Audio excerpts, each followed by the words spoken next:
So he just emailed the owner, and I did an audition on Friday, and I'm 2 days into being in New York, I'm passed at the cellar. No way, dude!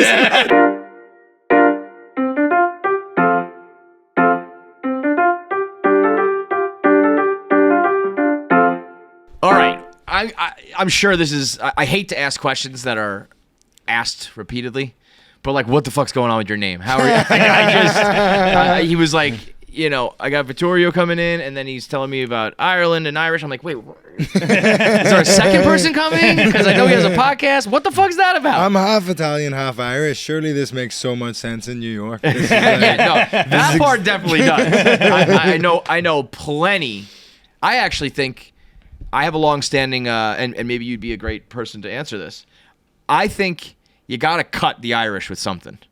Yeah. People who are 100% Irish are all the ones I know are weird. I also think this about Italian. Yeah, you got to cut it. Yeah, because one way or the other is too much. They sort of balance each other. Like, I'm confident, but I've got a lot of shame about being confident. There you go. It's nice. Yes. And it's like, I can talk to women a little bit, but I feel bad about it. That's the way you should be. Because if you're totally shameful, your life's gonna suck. Exactly. If you have no shame, you got problems. Exactly. You gotta. I have the confidence to do it, but I'm not gonna brag about it. That's a great way to be. Dude, I feel confident to talk to him, but I feel bad about it. It's the fucking perfect line, dude. That's the way to live life there, dude. The question becomes, when does your Italian side come out and when does your Irish side come out? Because if you mix and match the right way, it's good. But if you get the Italian when you need the Irish, and you get the Irish when you need the Italian, you're fucked. Yeah, you get into bed with a lady and suddenly you're very Irish about the whole thing. Nobody wants that. I don't know. Sorry. Just start saying like Hail Mary, full of grace, the Lord is with thee. Right. Let's go to church. Yeah. Right. And then you need to do any work ever, and the Italian side comes out. Fuck.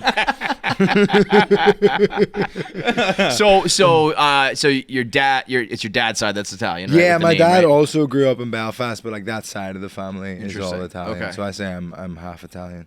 But I don't feel very like culturally Italian. There's just like I would say so, I think that's fair enough. I think that comes across. That sweater looks pretty Italian. That seems to be so have you do you have family in Italy, or is everyone in? Like a couple, most of them moved during like the Second World War. Got it. And then, so you're not like in Italy often or frequently? No, I've been like maybe 3 times ever. Got it. Are you living in London now? Yeah, I've lived in London for like 11 years. Oh, no shit. Yeah. Okay, I didn't know that. I moved there to be a classical musician. And it's going so well. What instrument? I was a percussionist. Wow. So like the xylophone and the glockenspiel. Xylophone. Timpani. What a waste of time. A professional xylophonist? That's not a job. That's the Italian side. You're not working. The one with all the colored keys? Yeah, for 3-year-olds, yeah. Yeah. Dude, I didn't know they made them for older people. Yeah, I thought it was just like, if you're literally 6 months old, it has a bunch of colors. Yeah. Okay, I won't talk about doing an exam in the triangle then. That's fine. No, but wait, I actually I fuck with the xylophone. Yeah, I think it's a great instrument. Yeah. Have you ever seen like an adult play it? Now that you're saying it, you know what it is? The True Romance theme. Never seen it. I'm gonna play this music for you. You'll probably have to edit this out. But, I think actually you'll be able to tell me, Mr. Xylophone. I'm pretty sure this is a xylophone. It's one of my favorite music from a movie ever. Can I guess that it's not going to be a xylophone? That's a marimba, but very, very close. Right? Very, very close. Fucking asshole. That's a marimba. Like, I guess that it's not going to be a xylophone. I'm being so rude about that because they're so nearly the same thing. Right. A marimba just has slightly thinner bars on the thing. It's so rude. You're whacking it with a mallet or whatever, right? Yeah. That sound, though, it's a great sound. But like, what's crazy is they used to just have like xylophone, like a guy playing ragtime on the xylophone, like on TV at one point, like that. When TV just started, and they would just find people who could like do stuff. And we're like, next up, it's this guy, and he was like mad. And there's a guy called Teddy Brown who I think is American. But more importantly, he's the fattest man I've ever seen in my whole life. And he just, like, his arms barely move, but he like would play the xylophone and like spin round while he was doing it, and he was like, yeah, because you guys get like 4 things in your hand and like bam, bam, bam. Yeah. So it's like. It's impressive to like 8 people globally. No, it actually it's one of those things that is impressive, but like not enough that like I don't know, it can be your career or life. Like if I saw you do it, I'd be like, wow, that's cool. That's, yeah. But it's almost like I don't know if you're gonna have make a living off it. Like being a magician, where you're like, damn, that's sick, and then you just go on and you're like, people pay to see that? We get that too, man.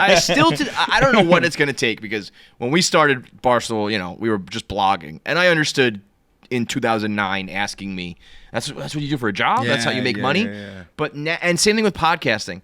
I still get that. And I'm like, dude, I know people who made $100 million doing this. Yeah, I know people who like, brought you about can the make rise money. of fascism through podcasting. That's primarily what podcasts are now. Yeah. That's funny. Wait, from overseas, I think you don't.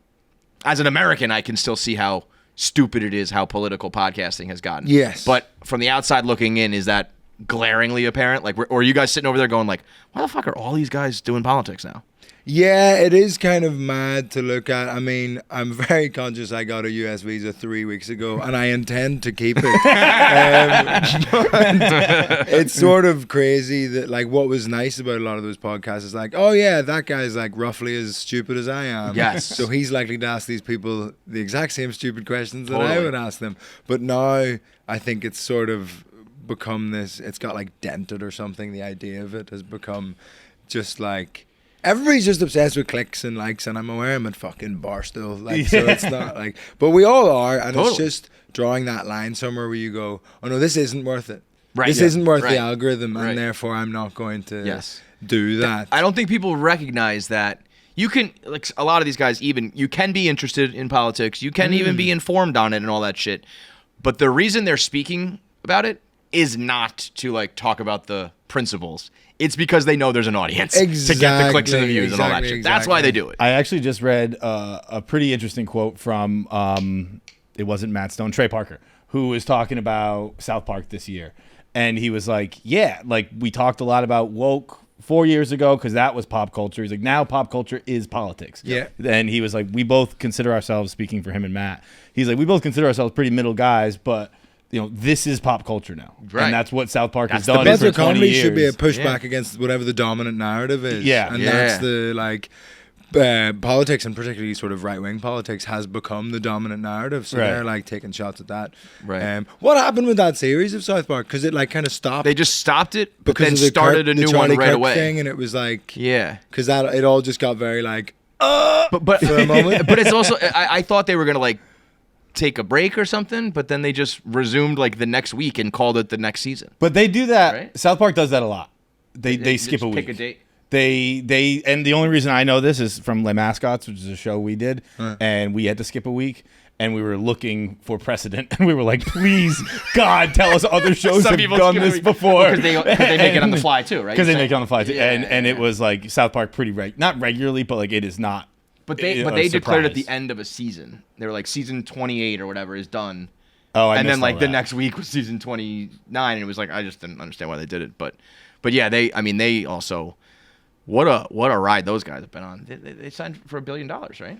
It's with Paramount? yes, but like not really. Like it was a Like, billion. it's not going to them, but Yeah, I think it was $1 billion for the catalog of South Park. Right. And I don't know how much of that Matt Stone and Trey Parker Sure. get, but I'm just saying when you started out, making shitty animation with some like Kilkenny jokes, and 20 years later we're talking about B. Yeah. Like that's fucking crazy. yeah, absolutely Just wild. like next level stuff. And just like they could always, like, I remember the first time I went to see the Book of Mormon, I was like, oh, I need to like sing in my show because these cunts are getting away with everything. But you guys, and tell me if I'm wrong on this because I've only ever heard it. Stand up overseas is more of a one-man show than it is in America. No, I think this is like the American perception of it, and it's mad for me to say because my stuff is sort of like thematic and narrative in a way of like, do you like Mike Birbiglia? Like Yeah, his of show course. is always it's like storytelling, and there's like, but it's quite, but like there's still like a lot of jokes in there, and he still course. works the stuff out at the Comedy Cellar or whatever. But like, it has like a forward momentum towards like an end point. Yes. And I do that in my shows just because I think it's nice for an audience to be like, we're going towards here, and it all ties up in a bow, and that's for sure sick at the end. Whereas the American thing is like, they've got like 60 minutes of jokes, and they just tell them in whatever order they sort of feel like telling them, and they put, the best one at the end, second best one at the start, and blah, blah, blah, blah. But I think it's because we have a thing called the Edinburgh Fringe, which is like I was going to ask about that. Every August, you go up and do like your hour-long show for the whole month of August, every single night in the same venue. And that's a lot of what the UK industry, and it is changing now to be more online and more podcasts and stuff, but the UK comedy industry sort of aims towards that. And all the TV come up and watch lots of shows at Edinburgh. So it's sort of that, like in the way Montreal was like in North JFS America and all that stuff. But like the in vogue thing to do, like in the last maybe 15 years, has to like the meme of it is like, if you want to win an award at the Edinburgh Fringe, like your dad has to have died. Like the show has to be about that. Yeah. But I think there's a whole mix of stuff in the UK that the Americans get like a false read of the UK comedy industry, because those guys, Constantine and Francis, who do the Trigonometry podcast, who are fucking losers, by the way, they go on Rogan and are like, we're not allowed to perform at any comedy clubs in the UK because they're all so woke and they cancelled us. They suck. I actually don't even know who these guys are. They suck. But they've had everybody on, like Burr and Theo Von and all these people, and they go on Rogan like 3 times a year and say that the UK comedy industry is dying. And anytime I bump into the guy Francis, he lives near me in London, I'm like, why are you doing that? Really? I'm doing very well. It's very chill. I was actually going to say earlier in this podcast that you and Mike are basically my only knowledge of UK comedy. Oh, you've got a perfect read of it then. I borderline have a parasocial relationship with you. Yeah, like, that's so funny. I've never had that before, and like I it's just you guys. He won't stop fucking talking about you guys. You guys are just constantly on my feed, and I think you're both so fucking funny. The pansexual clip we watched the other day. With Raymond. Just dying. Give me a ride. You said you'd ride anything. Well, I'm anything. Oh, that was such a good line. That was fucking hilarious. I love the idea of having to prove your pansexuality. It's so funny. Anything? You said it, not me. But I think that's similar to... it happened in America too. The last like 10 or 15 years of cancel culture and all that shit, and it gets so exaggerated that people assume, comedy's dead. You can't say anything. Blah blah blah blah blah. And I'm sure the UK has their own version of that, where it's like that's not really what it's like. Yeah, know? for sure. And I think maybe I have a theory that what we're moving towards is comedy becoming more like music, in the sense that we're going to have like genres of comedy, and it's going to become slightly more fractured, because at the minute if you show up to like, do you know what I mean, like why would like different types of comedy, how do you compare? I don't know, like you just described, like Anthony Jeselnik will just stand up there and hit you with like one-liners, and then you have someone doing like a one-man show. It's like those should not be compared at all. And there are women doing it as well. Oh my God, you let them do it over there? I thought you guys were standing firm on that one. But it is like you show up to a comedy club and you'll see those two things back to back, and then like somebody doing a musical thing or somebody, which I think is cool. Yeah, and it is cool to get that sort of variety of stuff. But I just think it becomes very difficult to talk about stand-up comedy in a meaningful way, because it's like, well, what are you talking about? Are you talking about Hannah Gadsby? Yeah, are you talking about Jeselnik? Are you talking about like totally different worlds? What is this sort of thing? Would you say is Acaster a good representative of like oh God. I was like, bro, do you got something to tell me right now? Holy shit. We'll get to that in a second.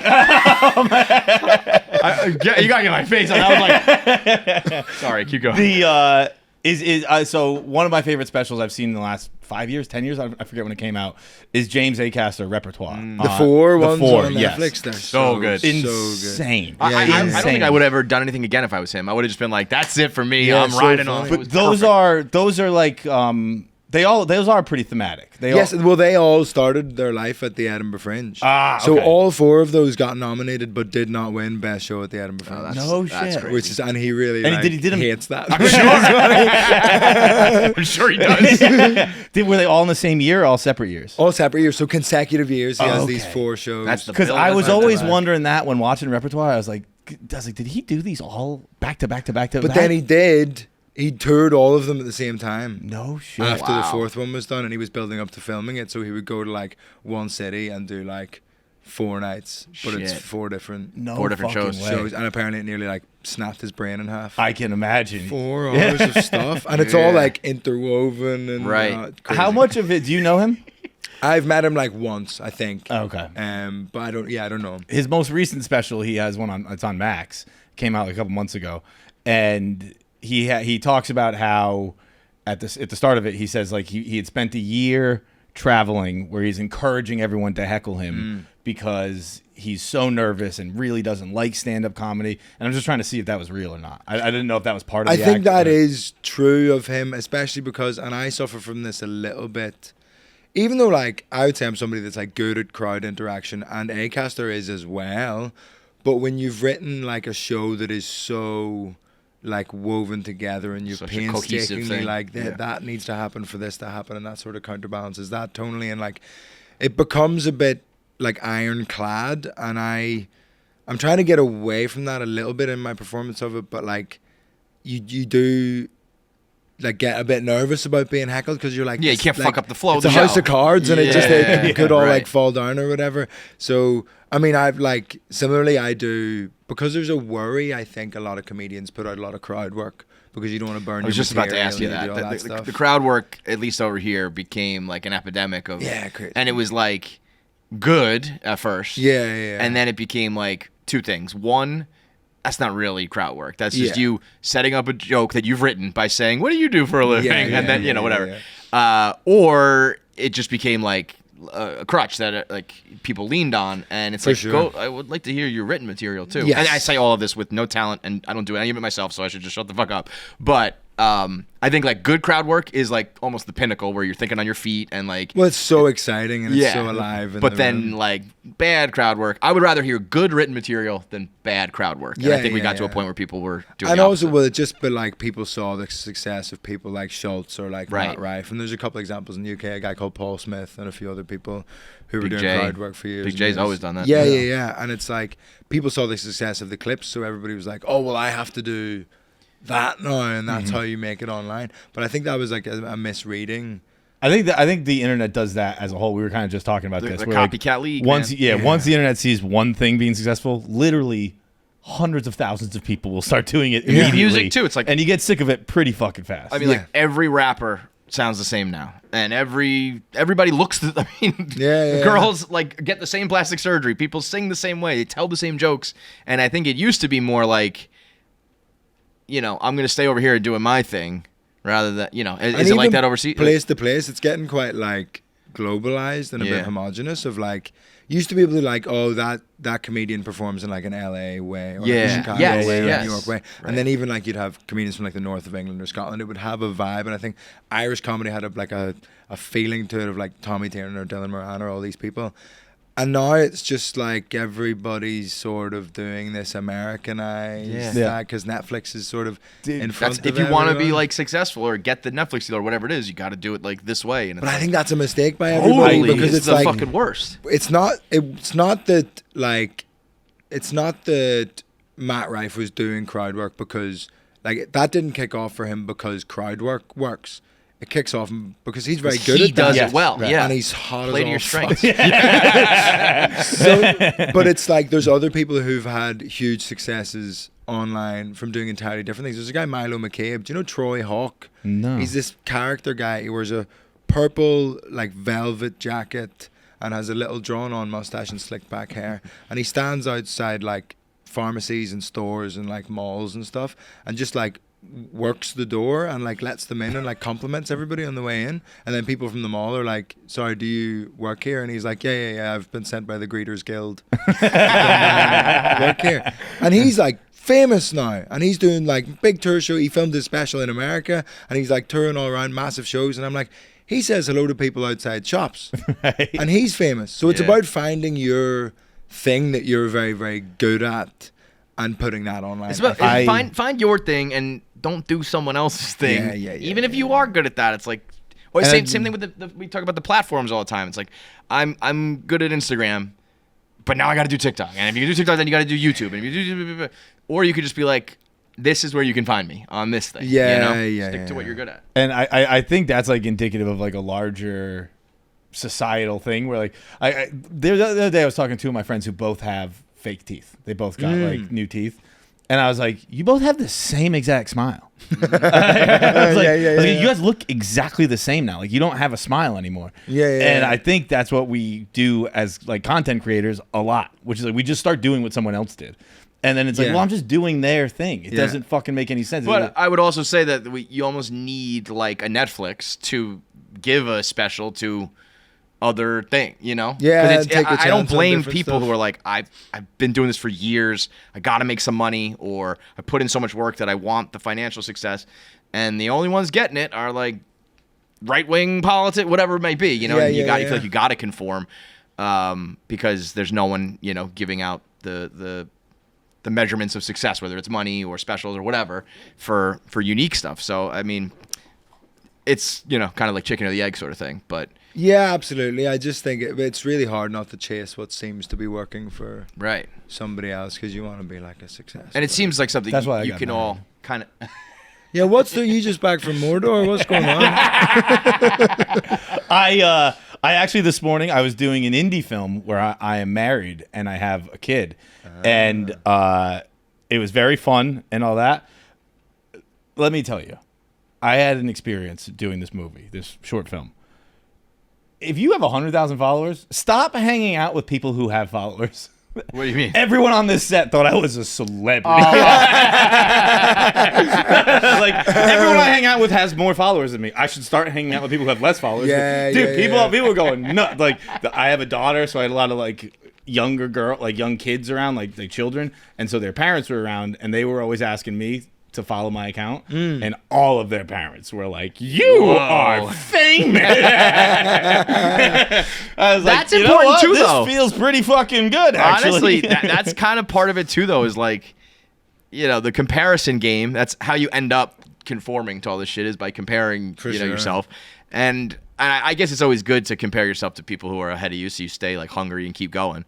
But also, it's important to recognize what you do got. Yeah, you know, it's dude, like that's it's like a big accomplishment to like 99.999% of the world is wildly impressed.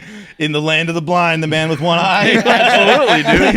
Hanging out with blind people, bro. On indie film sets. Stop hanging out with Bert Kreischer. Hang out on indie film sets. You feel a little better about yourself. That's fucking great. It's so true. It is so true, man. I also had my first sex scene on the movie, and it was very normal and fine and whatever. But they had like an intimacy coordinator, and they just ask you so many times, like, can she touch you here? And then like we do a scene and be like, all right, we're actually gonna move her hand. Can she touch you here? And I was like, it's the same place. Yeah, it's the same place. She can touch me there. I was like, let's sign off on broad regions here. I was gonna say, I'd be the type to be like, I'd walk in and say, you can do whatever. You can fuck me in the ass, like whatever. Let's get this job done. I said that, like I was like, look, I know what the scene is. I know what role I am. I was like, you can touch me. Like I'm a prop. Like it was like I wasn't the aggressor in the sex. I was the one laying down while I got banged. Yes, because sex always has an aggressor.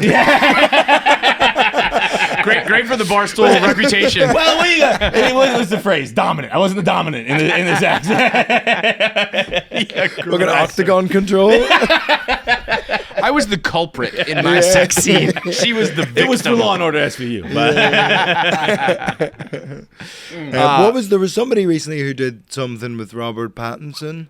Jennifer Lawrence. Yeah, and she was like, "Oh, I didn't need one." And I think that is like, if I was Robert Pattinson, I would take offense to that.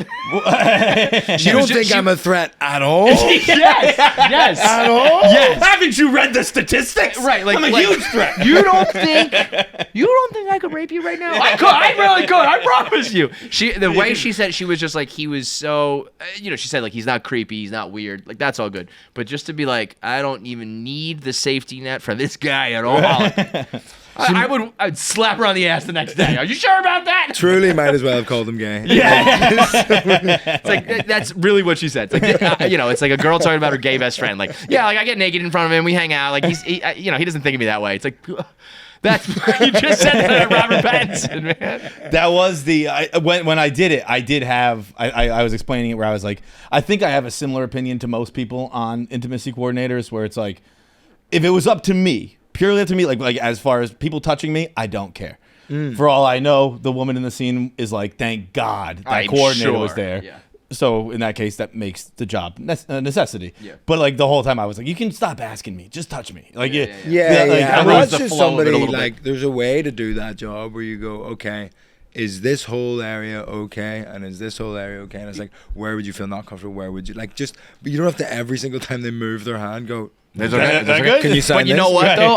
I mean, I agree with you, but I'm sure there's an example of like on a set where somebody said I was cool with this leg and not this leg, and there's a lawsuit or whatever, and it's like, so they're checking all their boxes. But And also like the opposite of that, of like there's been some almost definitely a guy like actor who's just taken absolute liberties when there hasn't been an intimacy coordinator. Totally. Yeah, Totally. Yeah. So we just gotta mitigate for the worst people alive. It really is. It's like these are the rules for like the Weinstein type people and Yes. everyone else. Yeah. But I can imagine if you are really acting in like you're talking like an Oscar movie or something, and you have your method, and there's someone just like over your shoulder being like, can't do this, can't do that. Can't, Yeah, it's tough. probably got to be a kind of a buzzkill for the craft, if you will. Yeah.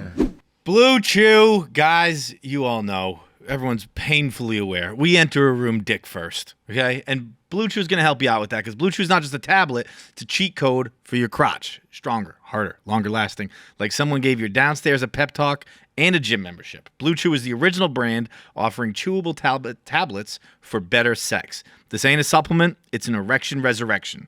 And it's not just about performance. It's about legacy, or third legacy. You guys get it? Give her a group chat something to talk about. When you lay it down, you just know. They're talking about how it gets up in the group chat everywhere. That's all they talk about, ladies. You ever been around a woman? All she's talking about is another guy's penis. Nothing makes you more of a legend than a little Blue Chew. Discover your options at BlueChew.com. And we've got a special deal for our listeners. As always, get your first month of Blue Chew free. Just use promo code KFC at checkout and pay $5 for shipping. That's it. Join Blue Chew's mission to upgrade humanity one thrust at a time. Head to BlueChew.com for details and safety info. And big thanks to Blue Chew for sponsoring the podcast. All your favorite NBA players are back, and DraftKings Sportsbook, an official sports betting partner of the NBA, is the place to bet on NBA stars this season. Steph Curry, he is still drilling logo threes despite the fact that he's 40. Donovan Mitchell is taking over, one of the better trades in history, I think. And Cade Cunningham, he's leading the next wave. With more markets open for more of the game, DraftKings, the number one sportsbook for live betting, is live when others aren't. You can bet quarters, you can bet player props, scoring runs, and more, all while the action unfolds live. New customers bet just $5 and get 3 months of NBA League Pass. That's like the best deal in history. We're just talking about Donovan Mitchell being a great trade. $5 for 3 months of NBA League Pass is an incredible deal. Plus, you can score $300 if your bet wins, paid in bonus bets. So now all you have to do is download the DraftKings Sportsbook app and use code KFC. That's code KFC. Bet $5 and get 3 months of League Pass. Plus, get $300 in bonus bets if your bet wins. In partnership with DraftKings, the crown is yours. But so wait, to go back to like kind of the differences in the two comedy scenes.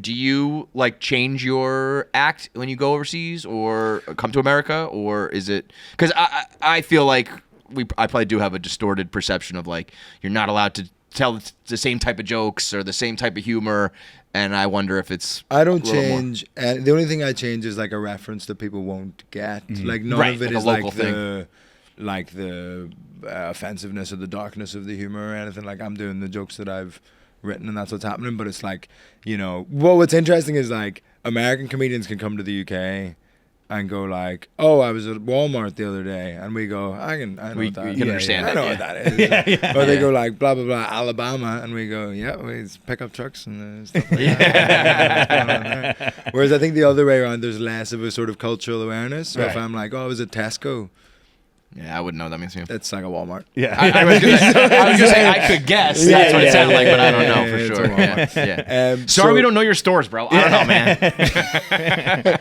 Well, I had one the other day where I changed the name. Like I referenced Pure Gym as like a specifically like shit type of gym, And I just like changed it to gym because I was like, oh, I don't know if they have Pure Gym. And then walked out of the venue and walked past the Pure Gym. Immediately, I was like, fuck. So that's the only thing. I honestly don't think there's especially when it's like your own show. Like I did my own show at New York Comedy Festival at Union Hall, and it was like sold out like pretty well in advance. So I'm like, oh, these people, You know like, they know know you. me, they know what's going on. Like this is gonna be fine. But when I'm doing sets, I'll maybe like, you know, I won't talk about like the conflict in Northern Ireland as much.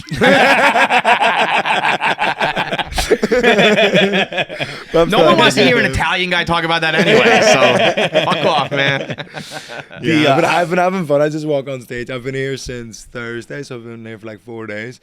And I walk on and go. American audiences are very like unashamedly enthusiastic. Like they seem very ready to like be Laughing. like on your side. And Yeah, like, yeah. Good job, buddy. Yeah. So I walk on and go, it's my very first time in New York. Thank you for having me. And like immediately they're like, that is so great. You're so brave. and then I just like undercut the whole thing by going, it's great to be here for the rise of communism.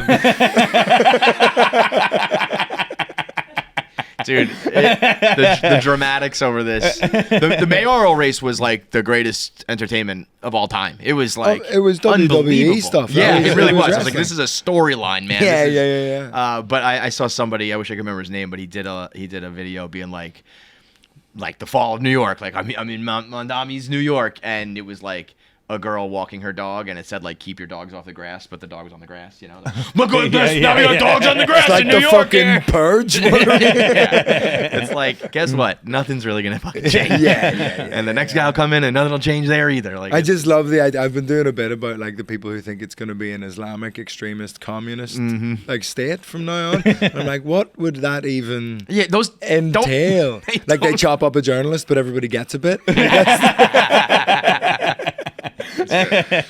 But it's fun as well because it's so funny in America. Like your politics definitely skews further right than the stuff in the UK. Yeah. So the people that get called communists in America, we're like they would be on. They're like the right wing in your they world. are Yeah. center right. I've been saying that lately, like noticing watching older movies that like the insults to conservatives or liberals doesn't change. It's always you're a socialist or you're a communist versus you're a racist or a xenophobe. Yeah, and yeah, I was yeah, like, yeah. that doesn't change, but the middle ground does change. Yeah, a lot that throughout sort of time. the Overton window or whatever, you know. Oh, the Overton window. Yeah, what's yeah. generally accepted. Like Yeah. that's what fucking Moves. moves. How did the show at Union Hall go? So sick. Did it? Super fun. Would it have been over the line for me to DM you and ask for tickets? No. Good fuck. I'm back at Gramercy in May. Okay, So I'm doing I like was a- trying to get tickets, and I was It's always even- a fine dance, Dude, Because like- there are also times I have no problem if someone were to do that to me, and then there are also times where I'm like, this is putting me in a weird spot. So you never know. I had asked like most things in New York at bars you can get into it. Like you sometimes you have to pay, but like I can usually get a ticket to no matter anything. And I was trying to get a ticket to your fucking show, and That's so I funny. couldn't get one. I was asking JB. I was like, Really? "Yo, can you reach out to managers?" And I never heard back. And I was like, I was Saturday afternoon. I was like, maybe I should just DM Vittorio. And I Yeah, figured, you absolutely should have. That would have been so easy. Like even right before we opened doors, the venue staff were like, "Anybody else you want to squeeze Yeah, you in?" could have just. damn. I was like, "Oh yeah." May But it I'm is. back. May I'm doing like a whole tour of the US. As long as my Oh, really? visa You got, like, survives until then. You got like a whole U.S. tour? Yeah. So I'm going around like all that. Awesome. I think the plan is like Nashville, Chicago, Boston, Philly, New York, and then trying to go like do like Netflix as a joke. If not, I'll just do LA as like a Yeah. separate sort of like Dude, that's tour awesome. show thing. Fuck yeah. Yeah, so exciting. Have Just you done sort like a of full come U.S. tour over. before? No, so this is Is my it? first Okay. time in a, like I went like I've been to America as like a kid or whatever, but Oh, I was okay. So supposed this to have really a is your full first tour like 6 months ago, but the visa got delayed because it was all like just like because they fired half of everybody. So- If you were trying to do anything administrative over the last year, you probably got backed up. Yeah. completely. Yeah. So I had to like move all. So that all got like wiped out because the visa got delayed. So that moves to like the end. So you had to of- move that a full year? Yeah, Is it- basically because I have the UK and Ireland tours like January to April and. Bro, all why that don't you shit. just pay that like what is it, like $1 million? You get your gold. Oh, the card. little gold card with his face on it. Come on, you didn't want to do that? He's such a like cartoon character. Isn't It's he? unbelievable. And also like. They definitely shouldn't be $1 million, but he just likes the sound of it. Yeah. $1 million gold card is great Like, branding. yeah. I've always said it's like It's a shame that he just became the leader of the free world, as we say here, because he's fucking hilarious. No, it's so It's like, funny. I just don't want him, whether you like him or not like him, it's just like too much responsibility, too much pressure. I just want to watch him on reality TV because he's fucking funny. Well, this is the thing, because he's like so funny when he says the craziest shit ever. Yeah. But now he's saying the craziest shit ever about like such Changing global markets and obscenely war. serious things. Bro. Where they're like, oh, what do you think about Gaza? And he's like, what if it was a hotel? And you're like, what are you doing? That's crazy. I don't know if this made it like overseas, but when there was a big hurricane a few years ago, and he asked about nuking it. Yeah. And I mean, that is something that, like, sitting on the couch, like smoking a joint, I would be like, do you ever think about blowing up a hurricane? I don't know. Maybe that would work. I don't know. And then someone says, no, it wouldn't. I go, okay, but it's a thought. It's a thought. He's just doing that at the White I sort House. of know it wouldn't work, but I don't know why. With that one in particular, I'm always like, I don't think we've gotten a hard answer. And like, if we tried it, I don't think we really tried it. I think we tried. Like, I don't know. I'm not voting for it, but like, I haven't heard a hard no. Like, I haven't heard that's a bad idea. And that was like when during COVID when he talked about like injecting bleach. Yeah. Right? It's like, can we just put the bleach in? Like, I can tell you that's stupid. Blowing up a hurricane, I can't tell you I for don't sure. know That's enough not. about bombs or hurricanes. I'd leave the uranium out of it. Like, I'd fire a blank, but shooting at the wind. Unbelievable. That's the most American thing I've ever heard. The best, man. The other day, he pardoned, I don't know, some fucking terrible war criminal or some shit from China. And the guy on 60 Minutes is asking him about it, and he goes, like, why did you pardon Ji Pei Ling, whatever his name is? And he goes, you ready for this one? I don't even know who he is. Literally, like, are you ready for this? I don't know the guy. Felt like it. Amazing. Felt like it. That's why. Flip the coin. Because I got a dope life, so I do dope shit. Yeah, it's like, just go back to being enjoyable. Because, goddamn, Yeah, he'd be a great, like, could you, if he wasn't president during this comedy like golden era, he'd probably have a fucking podcast and be doing Family a one-man Feud. show or something. Trump hosting Family Feud. That's what I want.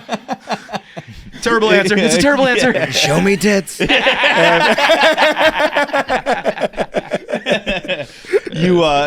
your first The Jets. categories things you can grab. Show me pussy. You were your first Jets game yesterday, first football game. Yeah, You did. I can't explain how crazy of a time I've had in New York already. I feel like you probably don't have the phrase like jammy bastard.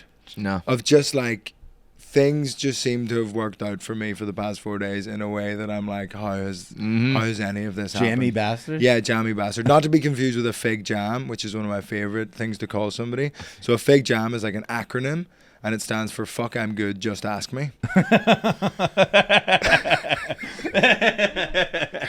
A fig jam. Yeah, somebody's a fig jam. It's good. But I've been so I arrived on Thursday, and I was like, I'm trying to make the most of my time in New York. Like, I'm here for a week doing the whole thing.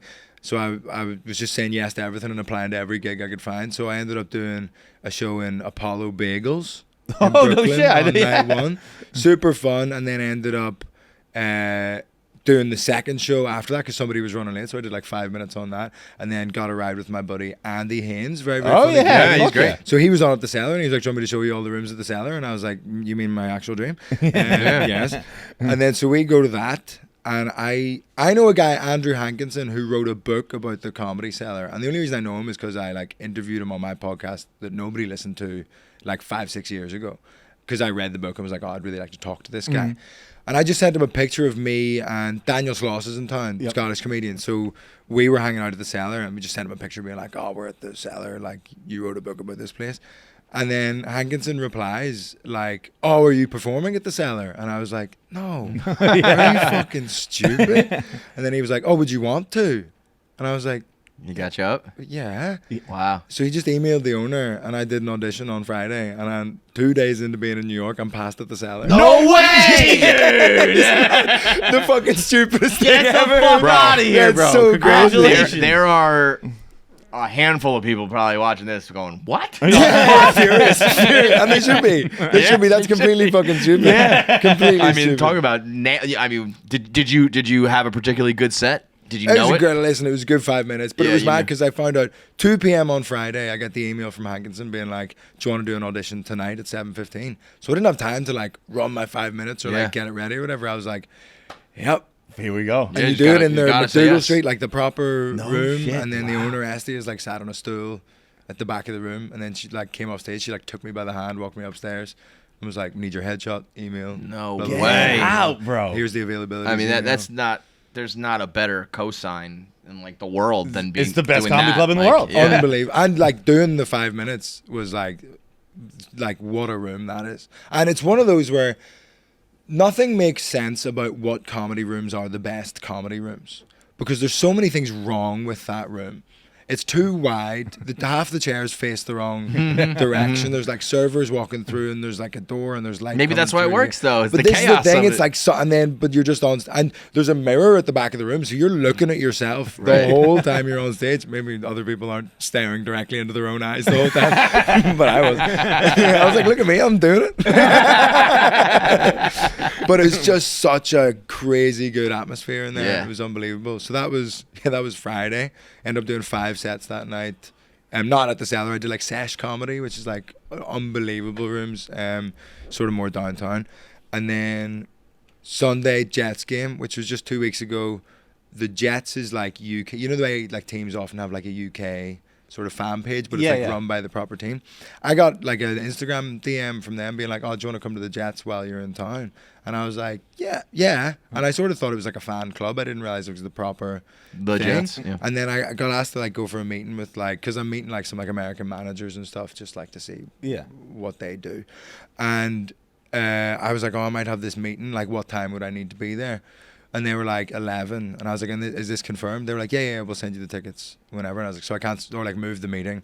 And then the day before, I get an email from the New York Jets' celebrity relations coordinator. And I was like, who the fuck am I? And it's like, here's your pitch side pass. Here's your pass to like the 50 club. Oh, wow. So which you were has like you all did free it. food, all free drinks, like crazy. And I just show up with my mate Charlie, who just works in like tech in New York. And we show up and we're pitch side before the game, and we're getting pictures. And the Jets posted a picture of me on their Instagram. No way. Which is just my mate just me and my mate Charlie. It was dumb. And like the celebrities at pitch side, it was like me and fucking Method Man. I was gonna say That's me Method and Man my and mate Mac B Charlie were- and Method Man. I don't mean this in a disrespectful way, but boy, it's a bad season for the Jets. yeah. Hey, we got the W. We got the you W. did. No, We second did. win, second Second win. win. Unfortunately, we're out here trying to lose as much as we can. And now they're man. fucking winning. Did you enjoy the game? I did. I enjoyed I mean, the it was game. punt return, kick return, right. I mean, he got a good game to go. It was to. end to end. You could sort of tell they both suck. like absolutely. Yeah. Like Yeah, yeah.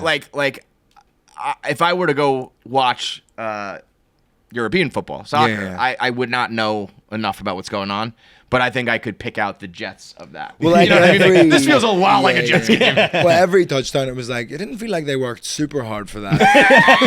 I mean, did you see Justin Fields' day? I didn't see anything. His for the whole game, 6 of 11 for 54 yards. Well, and they but won. He had negative yards last. I know. Right? So that's actually a big step up. But I was like, that was not a drive. That was not a series. That was the game. Yeah. And but they had a kick return and a punt return, so and like 9 points off field goals. So it was like, the Browns suck. The fact that they lost that game with the way the Jets played is like Yeah. incomprehensible. So I did make a little bit of a dick out of myself early doors, like the warm up, like pitch side thing. All the players were wearing like 74 and like running around. I was like, sort of turned to the lady who was like chaperoning no. us, and I was like, "What the fuck's going on with this 74 thing? That's kind of stupid." And she was like, "Oh, this guy this guy died. Like, he was only 40, and he sort of was reaching out for a kidney transplant." And I was like, "All right, fuck." he would have laughed at that. He would appreciate. I can say with certainty he would laugh at that. So you're good. And then it was hard because the guy giving like the biggest speech, like the memorial speech, because they were sort of honoring him that day. Like, we're just not used to American athlete names, and it like popped up on the big screen, and me and Charlie were like, like trying, like everybody's there, like hand on heart, like heads bowed, like it's so sad. But the guy's name was DeBrickashaw, and I couldn't.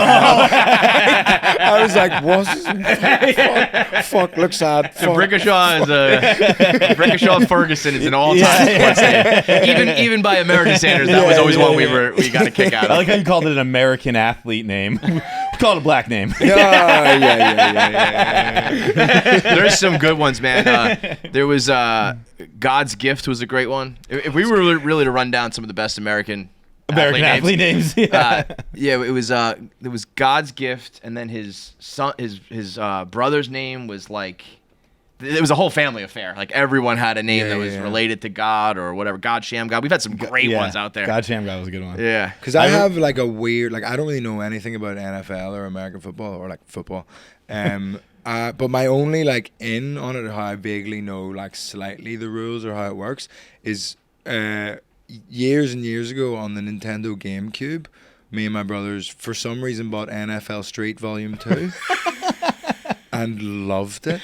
That's the most. Those games are the most playable. You don't have to know the sport. That's just two lads in Belfast running a hot route on a fucking tennis court. Run the bomb, dude. I got bizarrely obsessed with Matt Light, the Patriots. Dude. I was like, he's the biggest fucker ever. Matt Light played in the Super Bowl on 2 torn ACLs once. Yo, lost that Super Bowl, but did play. He played. He fucking played. Yeah, and Exhibit was in it. Like, yes. Yeah. Took a break from Pimp My Ride to go do NFL Street. Dude, I did a couple years ago now, maybe 3 years ago, something like that. I went to I flew to London with a buddy and went to Liverpool Man City at Liverpool. Big. And dude, it was the year like Liverpool had started out like 0-5. Holland had just gotten on Man City, so it was like maybe like 3 years ago. Yeah. And it was a big game.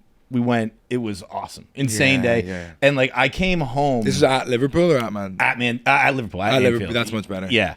And so we got into the most impressive part of the whole day. Liverpool won 1-0, Salah on a breakaway. It was great. But the impressive part of the day was we were at a bar across the street from Anfield, and from that bar seat to my seat in the stadium took me 5 minutes. Yeah. Which is insane. You can't hear of that in America. Really? Are you guys not trying to blow up the stadiums? Yeah. You guys are there no terrorists going into yours? Because that's what I got on the flight. I'm calling my parents coming home. I'm like, they got it figured out in London. I'm like, there's no guns, no nothing. They don't even have to check security. It's so easy. Yeah, that's so how chill. sports are supposed to be consumed. It's just about the purity of the sport. Like it's not all ads and shit like that. Yeah. And then I landed, went to a Monday night football game of the Jets. And the full field was an American flag. There were bombers flying over the field, and I was going, never mind, this is sports. Fuck those guys. I was like, that this enormous is American flag is so crazy. did you see to start the Jets season? Some guy, we still have not gotten to the bottom of this. I don't even know. Maybe that video is AI because it doesn't make sense. He got stuck on top of it, not under it. Somehow. He was on top of it. He's crawling. Like he wasn't like quite in the middle, but he was a good distance into it. So he had to crawl on the flag and like roll over. And it's like, I've fucking Jets, man. Regularly talked about that video because the start of it, So you know good. how like they all run out with the flag. Yes. Right? Yeah, And so yeah. like let's say you and I are standing next to each other and I'm panicking before we run out. And you looked at me and you went, dude, what's wrong? And I was like, I'm scared I'm gonna get stuck on top of the flag. You'd be like, bro, not even an issue. That's not even a possibility. No one has ever done that in the world. Like you can worry about falling under it maybe, but like You don't. couldn't do that if you tried to do that. And then 30 seconds later, I'm stuck on top of the flag. Like a turtle on your back. Look at this guy just crawling his way. Oh no. And what's so funny is like you guys, it's just less of a thing for us of like the flag thing. Like he couldn't stand up because that would have been like fucking don't tread on the Take our flag very seriously. He was being very respectful. He was rolling off the flag. Yeah, what's worse? Like, come on. Sorry, we love our country, man. Yeah, fuck. But then my mad arrival in New York continued. Last night, I went to see an Irish band called Bird, which my mate books the music at the Dead Rabbit. Oh, like yeah. in like a really cool Irish bar, and it's like Bird, who's Mike's housemate, Lisa yeah. Canny. who recently had to take him to hospital because he had a sore tummy. He got an ambulance because he had a sore tummy. It's fucking crazy. No, ambulances don't cost money where we're from. I know you guys treat them like fucking Ubers. Yeah, we call those things willy-nilly. So Lisa Canny's band Bird with two eyes, we're playing. And we show up, and I'm like hanging out. There's a few different Irish people I sort of know from like Instagram and all that and whatever. And then fucking Ed Sheeran comes out and sings like 3 folk songs to 60 people in a pub. Get the fuck out! Bro, You're having the ultimate New York trip. Last night, because I was gonna say, like live New York, live music in New York is like really not a thing. Oh wow! There's how many bars would you say? Really yeah, I mean, it's a thing. It's certainly not like Nashville or anything like that, but it's usually like you got to go to like a music, like Terminal 5 or Irving Plaza. Like, and there's like a stage. It's not just sort of happening, right? Somewhere. It's very. I mean, and like really, I'm sure there's more than I realize, but like popular ones that people want to go to, it's really like a handful of them. Maybe Ed Sheeran's always there. He's always at them. That's crazy. Yeah, man. crazy. Like packed like 60, 65 people in this bar. Quince. It's the fall. It's time to start wearing clothes. Go to Quince. Doesn't matter if they're cold mornings, holiday parties. This is when you want your wardrobe to just be simple. Okay, it's cold outside. You get out of bed. You want clothes on you as fast as possible. I'm assuming you sleep naked like me. Clothes on you as fast as possible. Stuff that looks sharp, feels good, and things I'll actually wear. For me, that's Quince. And the bonus, Quince pieces make great gifts too. This season's lineup is simple but smart and easy with Quince. $50 Mongolian cashmere sweaters that feel like an everyday luxury. Wool coats that are equal parts stylish and durable. Quince has them all. Their denim nails the fit and everyday comfort, all at a fraction of what you'd expect to pay. By partnering directly with ethical factories and top artisans, Quince cuts out the middleman to deliver premium quality at half the cost of other high-end brands. So you can give luxury quality pieces without luxury quality tag. Give and get timeless holiday staples that last this season with Quince. Go to quince.com/KFC for free shipping on your order and 365-day returns. Now available in Canada too. That's Quince, QUINCE.com/KFC. Free shipping and 365-day returns.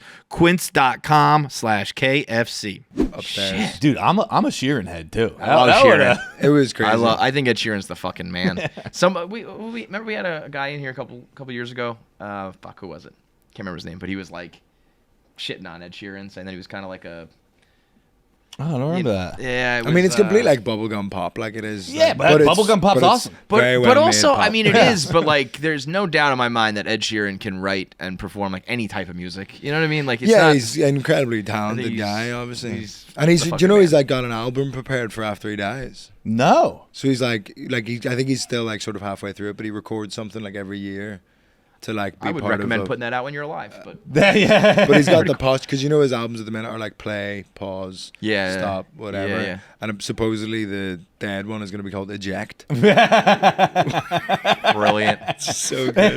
You know what I would do? So good. I would make a purposely shitty album. Yeah. I'd be like, I know there's gonna be diehard music fans be like, this is brilliant. Or like all just because I'm dead. The most offensive. Yeah. Like he's dropping the N-word. Like the whole it was like, well, Rick Ross said I could say it. That guy's the man. So like I hate to break it to you though, like New York is not it's not that awesome. It is like, for me. Like, yeah, it like, is for me. Like the next time you come, it's gonna fucking suck. I'm gonna bump into Bruce Springsteen later. That's my plan. And I haven't even done like touristy stuff. I went to Times Square. No, don't do that. Like, don't do the touristy stuff. It's like billboards. Times Square is like, do you know that sort of awful like anxious feeling you get in your chest when you like scroll on TikTok or Instagram for too long? Times Square is like that in real life. Yeah. You're just like, Jesus Christ, it's fucking capitalism. Dude, you use the exact word. I see when I'm in the center of New York, I am like encouraged, inspired, I guess, where I'm like, this is the center of capitalism. Oh, I actually money personified. Right? I think because I've been told for all the time I've been in New York, which is like close to 10 years, like it's the worst. It's the worst. It's the worst. And it's not good. I'm not arguing that. But when I'm there, I am awestruck. You like it, you said? I like it. I'm like, it is like, I'm like, wow, this is where TRL was. Like, I just Carson love that Daly. it's like the NASDAQ exchange and then like Red Lobster Yeah, and then yeah, like the Yeah. naked cow. You know, it's just like There's it is like a something fever about dream. it that I like. I don't like it. I'm not like saying Times Square is awesome. It's not. But there's something about it that kind of just gives me like, this is. But you know what what? I remember. That's why I'm so stunned. They just tried to pass a casino here, and it got like shut down. The vote Which lost. is so crazy. And it's like that's where we draw the line. Yeah, I don't know. yeah, Like, yeah. like it's not like we tried to put a casino in some like hipster part of Brooklyn where there's like culture. This is a casino. This Yeah, whole fucking yeah, thing right, is right, lights yeah, and yeah, money. yeah, So yeah. just build another one. Yeah, But that actually. I guess they shocked drew the me. line. I didn't know that. Yeah. that is surprising. was- I wouldn't even notice if they put a casino. That's what I in Times mean. Square. It's like what You what's sort the of problem? like spiritually assume there is one there. Yeah, Yeah, right. totally. There should be somewhere you can go like gamble your life away. There, you can spend money on other useless stuff. You'd probably be better putting it into a slot machine. yeah. Than You going- got a shot at winning there. Right. Exactly. You're gonna pay like like $50 for a shitty appetizer at Red Lobster. Put it on black, whatever, dude. Yeah. Is there anything I should do? I've done like I went to Joe's Pizza and it's fine. Like I don't like it's good. Like it's John's good. is better. John's Obliquer's better. Oh, I thought you said Joe's, not John. Yeah. I walked past John's like on the way here. The line's crazy though. Yeah, there was a line. and I was like, If right, I'll fuck give that. you a little secret off air. Okay. You can order it online. Okay.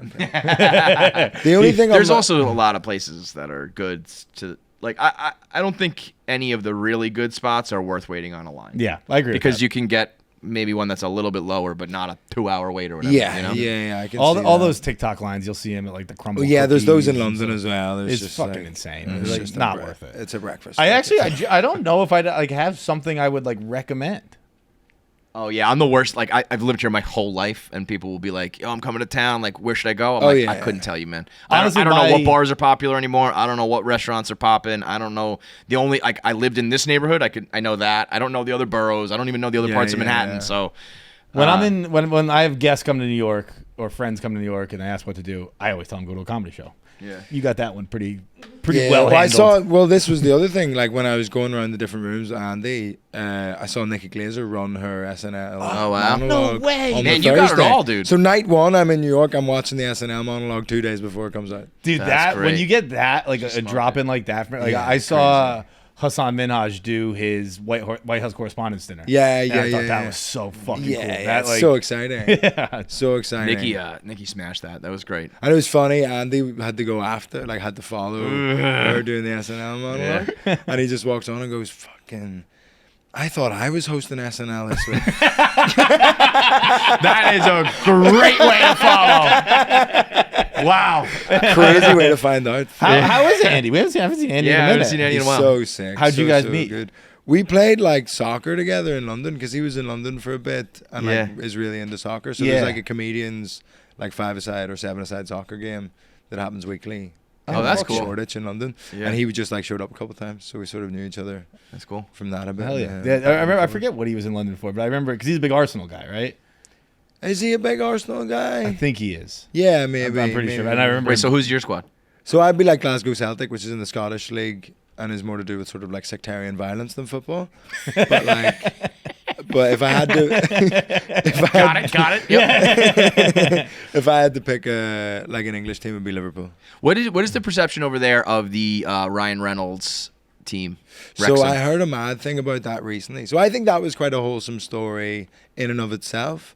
And then all of a sudden, people have realized that they made a lot of money off like the documentary and stuff. And apparently, the company that did that, and maybe it's like the management company as well, are going around like Latin America trying to find their next finding victim. like celebrities in like Mexico and Chile and all these places and getting them to buy like a local sort of rundown soccer team, and then because they know they'll be able to make a documentary which will make them loads of money. So like people are advising their like acting clients that this could be the next big Get move. into football instead and of getting a new career. tequila, now you have a soccer team. Exactly. So it's this new. It's exactly what we're talking about. Right. Right. The sort of copycat thing of like. It'll probably work. Yeah, That's it the thing. absolutely will. And like it'll probably work like same with tequila. Like there was Clooney's and then like a couple others, And now I feel like it's kind of run its course. So Yeah. you'll probably get like 2 or 3 more football clubs, and then that'll become old hat.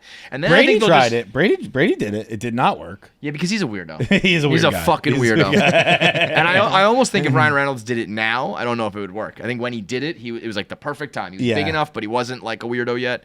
It's got to come across like somewhat genuine. I think eventually they're just gonna start buying people. I think McElhenney helped with that. Was like that? softening Yes, the totally. starness of Totally. Ryan Reynolds, because people see Rob McElhenney as a much more normal guy For sure. than I don't know how much longer that's I was going to gonna last. say Rob McElhenney was Rob Mack. I think is on his way. Yeah. he's into the weird like Ryan Reynolds. He cult also, now. I like Rob Mack. I'm a humongous fan of Always Sunny. I've had a very nice time. We've met him. He came on the show. Mm-hmm. When he came on the show, I know you're gonna say yeah. we were overcome with how good a celebrity he was. Yeah. Like he came in and he knew the podcast, Very but he only knew classy. like the last 2 episodes. Which again, none of this I mean critical of Rob. Like this is all impressive. Yeah, most people research. come on and don't know anything about Yeah. us. But yeah, you could tell he watched the last 2 episodes. He knew that like Miller Lite was our beer sponsor and was like, "Can we get a Miller Lite?" And I was like, "Oh yeah." And I thought it was like, "Wow, Rob McElhenney knows us and loves us." It's like Rob McElhenney got like a cheat sheet on us. Yeah, That's yeah. classic, You know? classy celebrity Yeah. stuff, and it is definitely like his publicist did the legwork and was like, "Here's this." Absolutely. And I want to But he be did it very well. clear. He Like did it. I do not mean this negatively because I think everyone No, should do that. that's- If you have a yeah. good manager, you should be doing that. That's how you should come into the show. But we walked away being like, we're best friends with Rob Mack. The absolute greatest of all time is Kevin Hart. Kevin Jeez. Hart. He could walk in the room and spit on me, and I'd be like, that checks out." Like, he's that good. And he was like, I think we talked to him twice, and the second time he was like, "Great to see you guys again. Like, how's that thing you're doing? What's Dude. going on with this, that, and the other?" After the podcast, he went, "Man, you guys get funnier every Every time." time. And I remember that to this day where I was like, That's Kevin Hart so thinks I've nice. gotten funny. He has no fucking idea. I Yeah, almost yeah, promise yeah. you he says that to literally that Yeah. exact phrase. "You getting funnier every time." But that's yeah, again, like I don't mean that negative. Like No. that's impressive.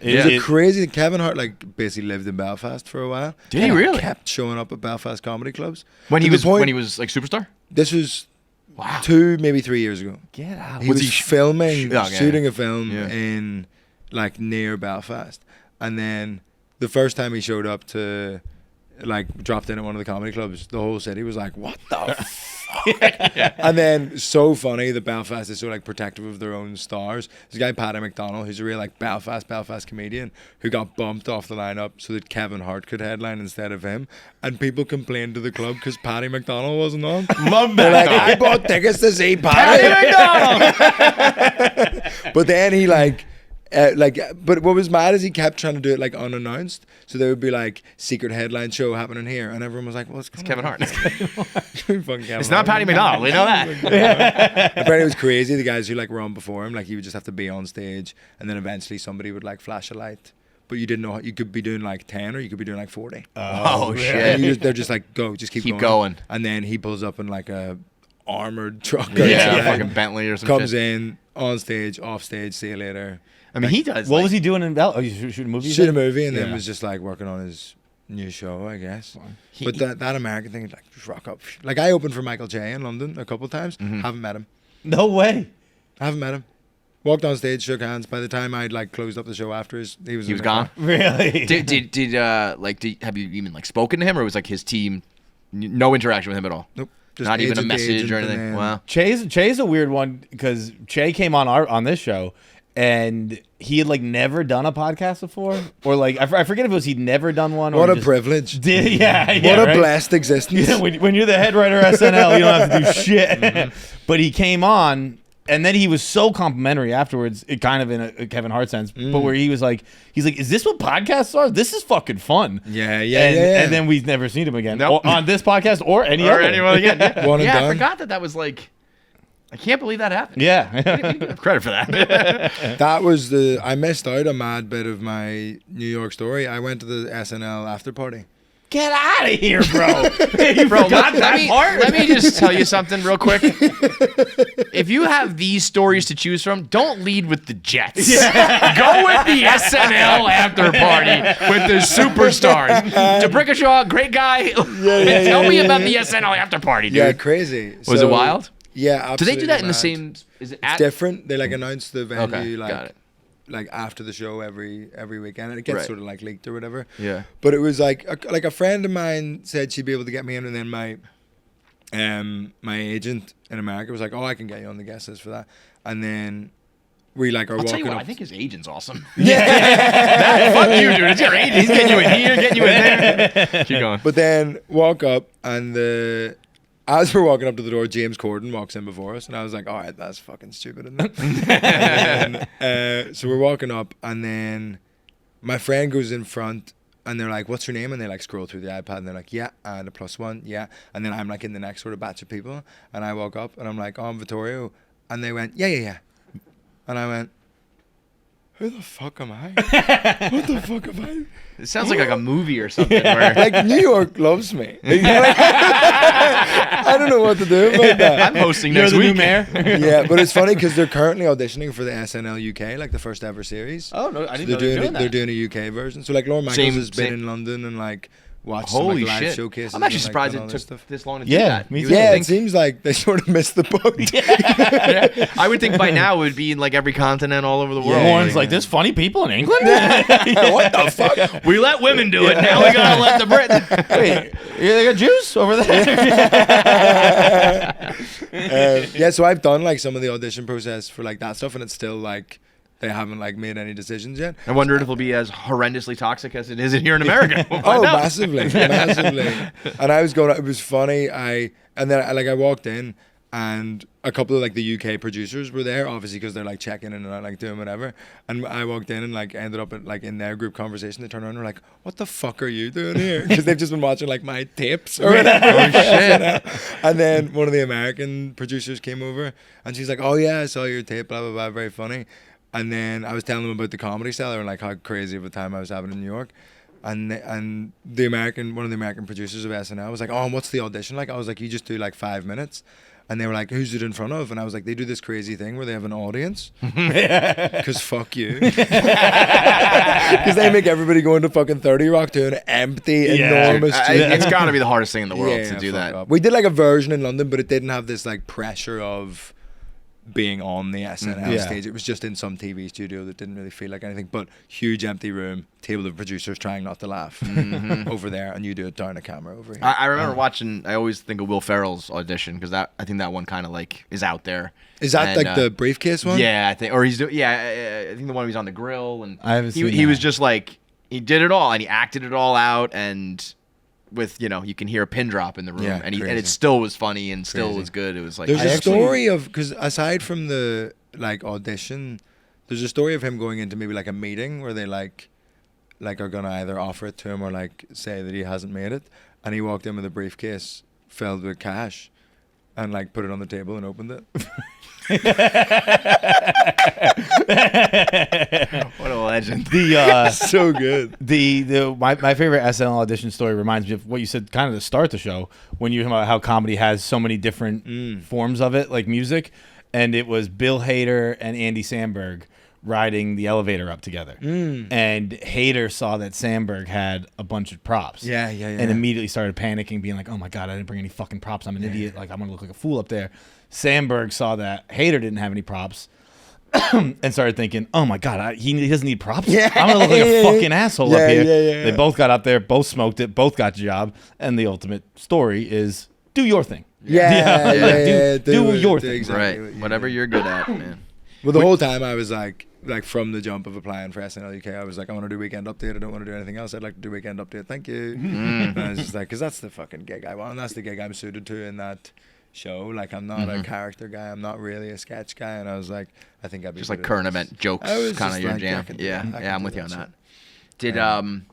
Did you get any time with Nikki at the party? Was she there? No, I didn't. Like, there's just a Yeah. million people there, and you're sort of like bouncing around between all these people. And again, like, just my buddy Aaron McCann, who's like from Tyrone and lives in New York, and like he is a comic, but I was just like, got a +1 for the SNL after party. Do you want to come? So it's just us two fucking walking around, going, "Hello, folks. How are you?" Bro, Nice to be your here. weekend here could have been like a movie, just Yeah, like a this quick is- TV episode or something. I don't know.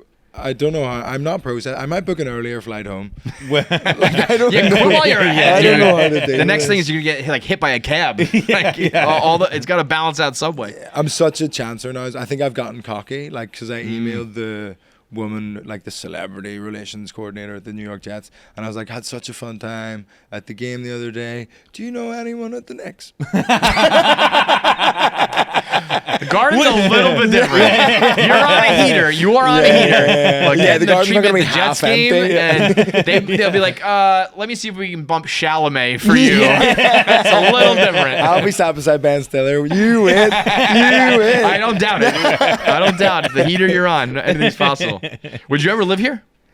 I don't think so. If you did, would it New York, LA? I think I haven't been to Austin? LA.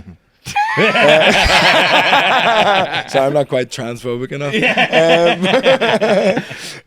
You mean Austin, the say a slur, get an applause break comedy scene? I bet I've been guilty of like saying that too. I bet that's getting a little bit blown out of proportion too, though. For sure. There's some great comics too, in Austin. I met Cam Patterson at the Yeah. SNL after party. Super chill guy, Dude, super so nice. fucking And there's so funny. many people coming through. Like, I think Kill Tony is like good for comedy and terrible for comedy, sort of in like equal measure of like, this is wrestling. It's Yeah. the comedy version of wrestling, but some really great way to put it. legitimately brilliant comedians do get a big platform from this. And somebody like Cam getting on, like, that never happens without Yeah. Kill Tony. And that's like a really fucking Sure. That's a very good way to exciting put it. thing. So I think, look, I don't think I'll move to New York. It was as soon as I got past the cellar and like told a couple comics, they were like, "So you moving?"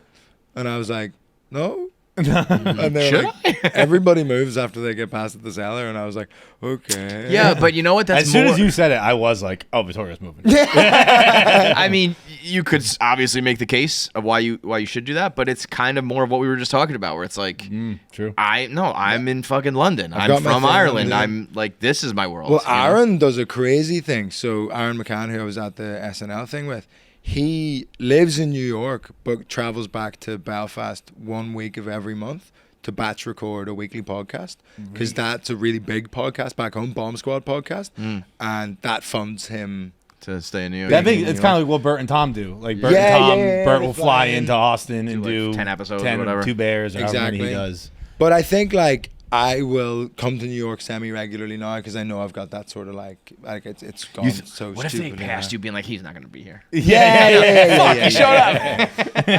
But then, like, I was talking to a guy, Jamie Wolf, and like a couple other comics, like even Andy. Maybe I'll do like an apartment swap where it's like I'm in New York for a month, there in London for a month. Because Yeah, people Brother, will want to let me sort tell of you do what. that. That would be a great content series if you guys were to like film that and put swap. that out. Wife and, like, swap. Yeah. Comic swap would be unreal. You do the holiday version of I was comedy. gonna say, Yeah, sick. If you are a consumer of Barstool Sports, then you better be a consumer of Phoenix. Phoenix is the first drink. I'm just cracking one open right now. You heard that. Nice little ASMR. Yep, ASMR. Phoenix is the first drink that combines everything I need in one can. It is not your typical energy drink. You probably don't want me to keep sipping it, but it's just so damn good I have to. Phoenix gives me natural energy from green tea instead of artificial caffeine garbage, with 0 sugar and 100% daily value of 8 essential vitamins for immunity. There's literally nothing else on the market that delivers this level of complete functionality. Whether you're crushing morning workouts or fighting through that brutal 3 p.m. crash, Phoenix has you covered. No jitters, no crash, just sustained performance when it matters most. Phoenix is built for people like us, like you and I, me and you, the people listening to this show and this ad. Phoenix is built for people like us who answer the call and need to be at our best when everything's on the line. We get knocked down, but we get up again, and you're never going to keep us down. And Phoenix fuels that relentless mindset. Stop settling for drinks that only do one thing. Get Phoenix. It does everything. I'm drinking the peach right now, my personal favorite flavor, but whatever you want, you can get. You can get it using promo code BARSTOOL5 for $5 off your first order, or if your order as a whole, not even your first order, any order. Use promo code BARSTOOL5 for $5 off your order at drinkphx.com. If you're going to trade crypto, you might as well do it right. It'd be pretty foolish to trade crypto and do it poorly, right? That's why you got to use Kraken. It's got no sketchy platforms, no sketchier customer service. That's why we trust Kraken, because of the things I just said. No sketchy platform, no sketchy customer service. Kraken just lets you buy, sell, and swap over 300 cryptos without the lag, crashes, or clownery. If you're buying crypto manually, folks, that's old school. Okay, you want recurring buys that let you automate your investments so you stack sats without even thinking about it. It's DCA done right. You buy more when the price dips, less when they spike, and you can link it to your bank account in just minutes. You set it, forget it, let your portfolio grow. With Kraken Pay, you can get instant crypto payments. No more excuses. So whether you're covering a lost bet, splitting the tab after a night out, or sending funds for the next wild adventure, Kraken Pay lets you move money instantly with zero fees and no banks holding things up. Oh, and if you refer your friends, Kraken will instantly hook you up with $200 USDG just for spreading the love. So quit waiting. Head to kraken.com/barstool right now. This is not investment advice. Crypto trading involves risk of loss and is offered to U.S. customers, excluding New York and Maine, through Payward Interactive Incorporated. Do you feel like it's almost like a different internet? Like what like is it? I mean, it's I feel like I feel this way with different languages. Like when you speak a different language in a different country, there could be a podcast, a show, a person, whatever, who's like mega famous over there, and we would have no idea. Yeah, for sure. It's still like that, Sure, even guy, though it's Paul all Smith, the crowdwork guy. Yeah, like so he was like he sells icon over there. Arenas everywhere. Really? Arenas Wow. everywhere. But he doesn't do any TV stuff, so it's just an online thing. But my algorithm's very, very stand-up comedy and very American comedy. So it's been actually quite nice, sort of like cheat code almost to like chat to people at comedy clubs here, because I've seen clips of basically everybody. Right. So like I just walk up and go, "Oh, that was a really funny joke." Yeah. And like no better way to start talking to a comedian than being like, Your joke's great. This Yeah. joke's very funny. And the number of them that were like, "Yeah, I should repost that." Like, this industry's fucked. Dude, if there's one thing I've learned from being blessed to be able to talk to everybody is like even the really successful ones are still like, I gotta post this clip and I gotta get this and I gotta sell this ticket, and I'm like, I unless you've made it to like that tippy top, I feel like most comics are still worrying about the next gig, the next ticket, the next episode. And it's It like, takes boy, a when the fuck does lot this of stop? effort. Like, It's been good hanging out with Daniel Sloss because he's like, I don't get sales updates. Like he's just like, he just knows it's. they let me know if I need to post about a certain thing, but Yeah. there's no point in me. And I think That's the dream I'd right like to get to that point, but I'm still so caught up in the like, well, what if it? But what's always funny is like you probably could get to that level at like this size room. Yeah, And then stop, it'll just be, but you're gonna keep going. You know what I Yeah. mean? But it's like if you could get to a point. I just always think it's funny when you're at one point in your career. You're like, if I could sell out a room of 300 people every time, I would be thrilled. you Yeah. know? And then you get there and you're like, I time to do probably said 1,000. that 3 years and then ago. time to do Right, yeah. No, it's like, well, that theater's nice. It just never stops. There's You a guy actually talking about like comedians who are big in the UK that no American will have heard of. There's a guy called Daniel Kitson who is my favorite comedian by far. Like he is unbelievable. He sort of does these like narrative shows. First time I ever saw him, my friend was like, "I'm going to take you to see this show." Didn't even tell me it was a comedy show. I had just started doing stand up, and he was like, "I'm going to take you to this show," and I was like, "What is it?" And he was like, "Don't worry, like just come to the show and experience it." We walk in. It's in a place called the Camden Roundhouse, which is like I think 800 or 900 people like in the round, circular stage in the middle, and there's a microphone like sat on the like on the floor on the stage, and we all sort of come in and there's signs that say like, "Oh, if you leave to go to the bathroom, like the show's 2 hours long. If you go to the bathroom, you'll be sat at the back when you come when back. you come back in, just so it's not like disrupting the thing." Yeah, true. And this guy Daniel Kitson walks out in like a cool vintage suit and then like Converse All Stars, picks up the microphone from the stage, lights come up on one side. He tells like 5 minutes of a story into those lights, and then he turns around, lights go down over there, lights up on the other side, tells 5 minutes of a different story over that way. Lights go down, like so 6 different stories, and then he does like 5 minutes of that one, 5 minutes of that one, 5 minutes of that one, 5 minutes of that one, like nailing Does all he these resume lighting changes. the story? Yeah. When And wow. then the portions get shorter and shorter and shorter. So it was like 4 minutes, 3 minutes, 2 minutes, 1 minute, 30 seconds, 20 seconds, 10 seconds, 10 seconds, 10 seconds, like 5 seconds, like, and literally like by the end it's like 2 seconds of the story, but all the stories have like Wow. become one That's story. 2 hours long, no interval, no nothing. Finishes the last story. They all like tie up together. He goes, "Thanks very much." Puts the microphone back down, walks off. Walks. Get out of here. And it was some of the fucking like dope. punchiest, funniest stand up What was this I've guy's ever name? seen. Daniel Kitson. Daniel Kitson. Doesn't have social media. Refuses to have an agent. Had an agent, sacked them. Refused to have a manager. Doesn't do posters. Like just has this Just like, enormous so it's just like word of mouth, like mailing that's it? list and word of mouth. and he can sell out like big rooms all around the UK, but he just like, and he keeps his ticket prices crazy low. Like if he's doing a new material like Work in Progress show, it's like the equivalent would be like $7 Wow. for a ticket. I feel like you either gotta play the game or not play the game. Yeah, like yeah. intentionally. It has to be a thing. I'm not, because otherwise you're just kind of being an idiot. Yeah, It's like, half and half, don't like, use these. You have all these tools that you're supposedly Yeah. not using. Whereas he's like, I'm not using them on Yeah. purpose. That's I tell you what I hate is like comedians going on Instagram being like, oh, I have to do a video about this show. Yeah. And as an audience member, you're a bit like, well, like Either you're do it or living- don't wanna do be it. here You're or not. living your Yes. dream, you know what I Yes. mean? Like I you know. want people to I come, know. you think the show, and it's difficult. And I think maybe like Americans culturally find it easier to be like, come see my show, it's really good. Whereas in the UK, it's a bit like, it's fine. Oh, like, that was always. it's fine. I've worked hard on it. I used to be. Yeah, I think it's pretty good. But yeah. that is. That feels like more of an LA thing. Is that like a Yes. decent read? Well, I actually, I It's also a forget- self-esteem thing. It's not necessarily regional. It's like, do you like yourself or not? But there was some New York comic we've had on who came in and they were saying that like every New York comedy crew needs one LA comedy guy. Because all the New York comedy guys are just like depressed and smoke cigarettes and are like, it's fine, whatever, I don't care. Yeah, yeah, Whereas LA comedy guys come in and They're they're like, like, we fucking reinvented the genre, baby. Was there? I've been saying that probably for the last, I guess it's like 10 years now, but I guess maybe more so like 5. There was a real boom in comedy in general. Yes. Just everyone's Yeah, getting yeah, specials. Podcasts are making millions. Like icons are being made. Is it the same vibe over there? I think we're sort of catching up Catching up, to yeah. it. Like the Have a Word podcast in Liverpool, they were the first. They were sort of the pioneers of the independent, comedian produced Yeah. podcast, and they're huge. They've got like 27,000 Patreon subscribers, and Yeah, they're that's like big. studio in Liverpool, and Mhm. like have really built that thing. Like Adam Rowe and Dan over there, and they had me on like super early and been super like generous to me. And then sort of again, there were sort of copycats of that podcasts that look very similar to their setup and like do their sort of thing. And then like Mike and I wanted it to like feel different to that big production, like loads of cameras. Yeah. So we have like one camera, just us in my fucking apartment, like That's how it should be, handheld bro. mics, just like sort of fucking Like- around. And that's sort of like, look, I think part of the thing what we were saying earlier of like being like, there's a difference between like a copycat thing and being like inspired by other Yeah. people. And we all have influences. We all have stuff that we enjoy consuming, whether it's for our stand-up or for our podcasts.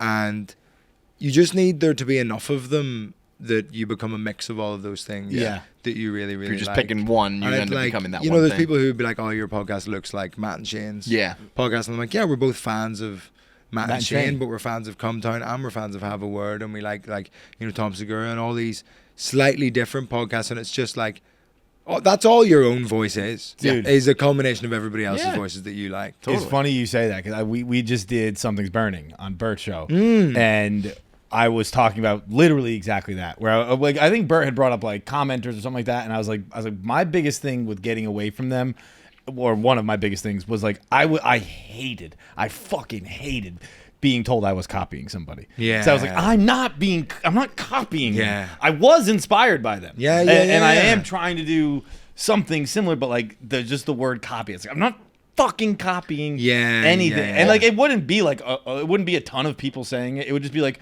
a comment saying like It just cuts through, and you know. that would bother me so fucking Yeah, much. Just yeah. because like I like because we were both right. You know what I Yeah, mean? That's yeah, what yeah, pissed me yeah. off is like they were right, but they were just they were taking the negative of it. Whereas like you're right, like I Yeah. did see this there, Yeah. and I am trying to do something similar, but like the outright copy bothered me. There's also there's only so many ways that like a couple white guys on a podcast can look. For sure. We have black chairs, you have brown chairs. Yeah, It's like it's gonna be yeah, the same yeah, yeah. type thing.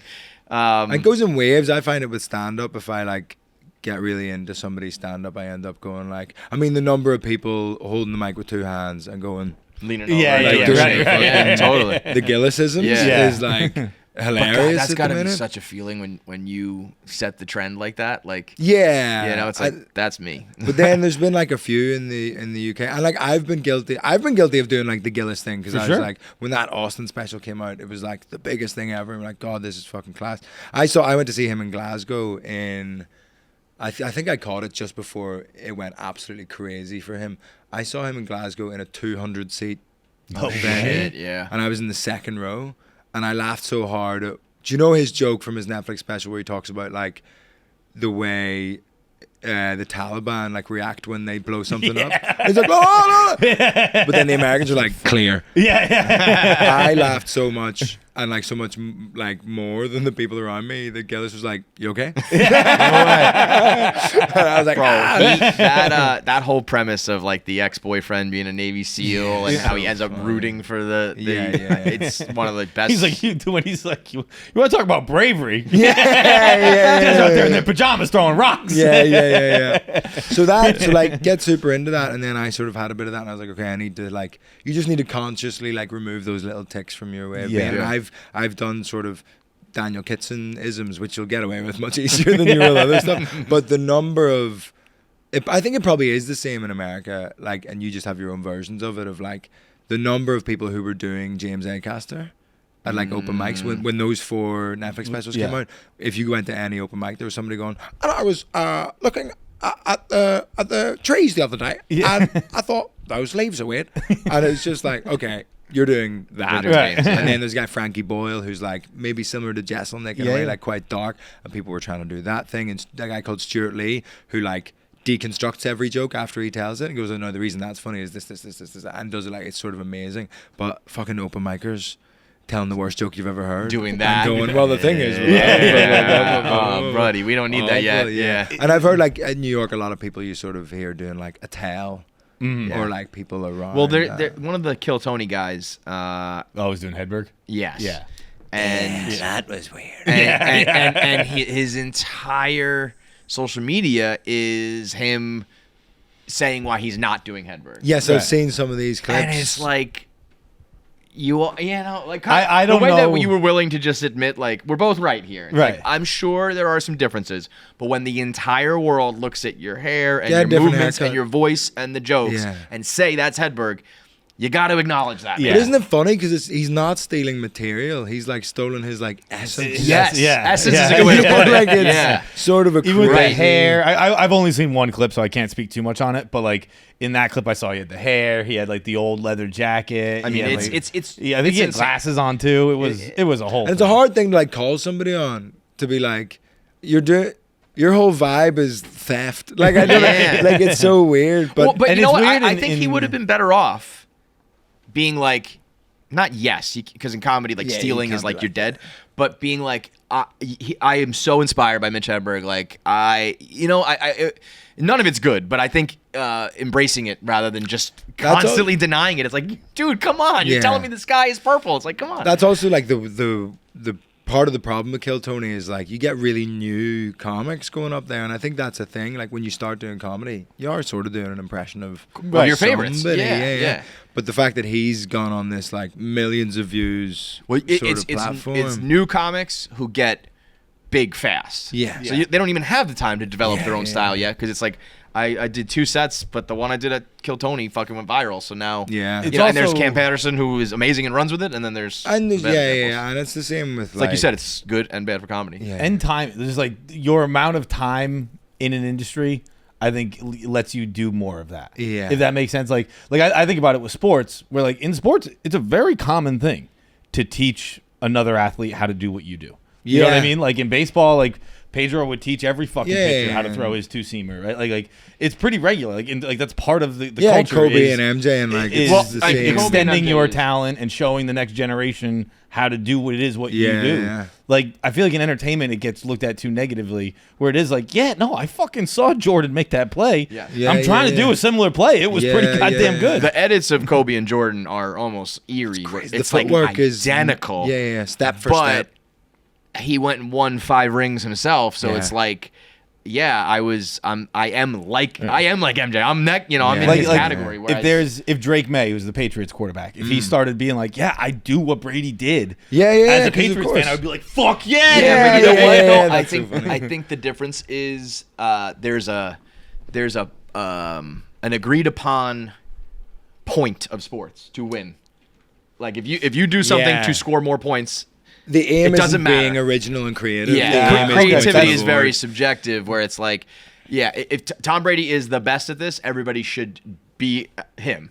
Whereas comedy is like, you're the best at this and you're the best at that, and you don't, you know. And you- But it's need important to like- learn from different people. Like, sure, this sure. is how I do the crowd work. This is how I do my Yeah. stage time. It's like I feel like putting all those pieces together is. Yeah. And I think acknowledging that is a big part of it too. Like, Yeah. Yes, But I do. think that guy's probably just new. I mean, like, watch me be proven wrong in the comments. People are like, he's been going for fucking 15 years. yeah. And he's We've a fucking been hack. saying the same thing the whole Yeah, time. yeah, but yeah.